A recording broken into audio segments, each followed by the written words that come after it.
این چادر مال کیه؟ من بیرونش بسنم آقا. این چادر مال کیه چادر؟ ببینیم. چادر مال شما رسیدگی میکنه؟ درست نه ما الان 5 و 6 رسته هم نه روغنی نه برنج چی نمیده. برنج روغن ندادن؟ اینجا میگن یزدی‌ها خوب رسیدگی میکنن اینجا دست یزدی‌ها هر کی بر مسجد بهش میدن.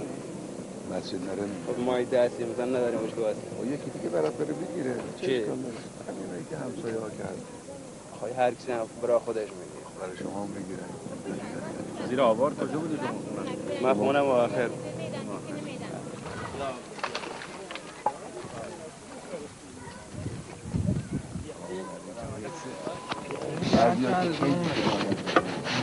بله بله. شما پدر ایشونی؟ بله بله. چند تا فرزند داری؟ من 3 تا داشتم.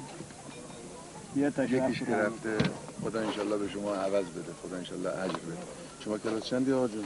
حالا شما تحرکتون از دست ندید، یعنی این همین کار رو همین ایرانه ها بکنید. خود شما این جوون بالاخره اونی که باقی مونده یعنی خود جسم شما و فکر شما این از همه چی با ارزش داره. نذارید این از بین بره.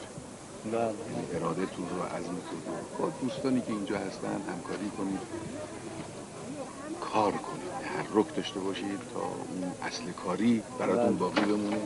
انشالله خدای متعال بقیه چیزا رو هم درست میکنه. بله او که مسلمه ولی آقا هیچ درست عادلانه تقسیم نمیشن. نظم قضایی و همه چی خیلی مشکلات ما داریم. پیش شما هاست. خیلی ممنون ممنون. اینی که ما دلمون میخواد به طور کامل انجام نمیگیره، اما بالاخره باید زحمت بکشیم تا هرچی ممکنه بشه انشالله. زنده باشید. اسم شما چیه آقا جون؟ حمزه. زنده باشید. خدا حافظ شما. یا علی. زنده باشید. دست شما در نکجا.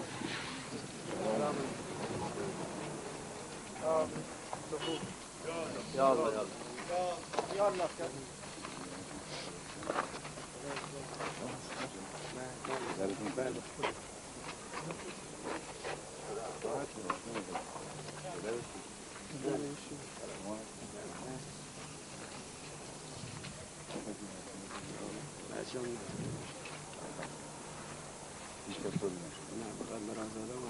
میدادن اینو باز با نکنید. اینو خود یه جوری بکنید که گرد خواه روش نشینه.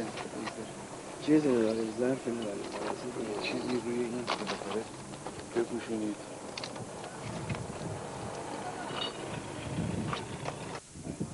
غذا گرم هم میشه بردن یا نه؟ غذا گرم یه وقت داره کی؟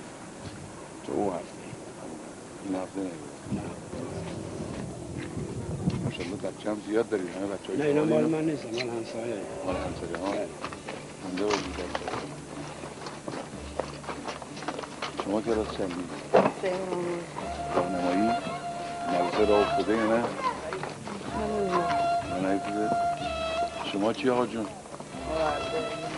بچه اینجا نیستی؟ کرمان مال کرمانید شما؟ اون ها؟ اون مال کرمانه؟ شما چی؟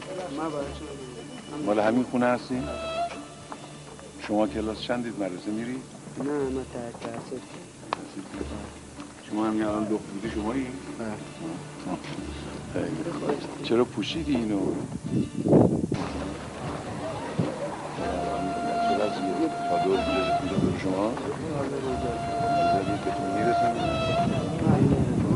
من دیروز آمدم من دیر اومدم اینجا پذیرایی، دوایی، دکتری چیزی هست؟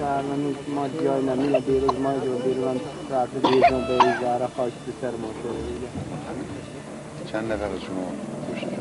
من دو ایال ایالتون؟ خدا انشاءالله اونا رو رحمت کنه. شما عجب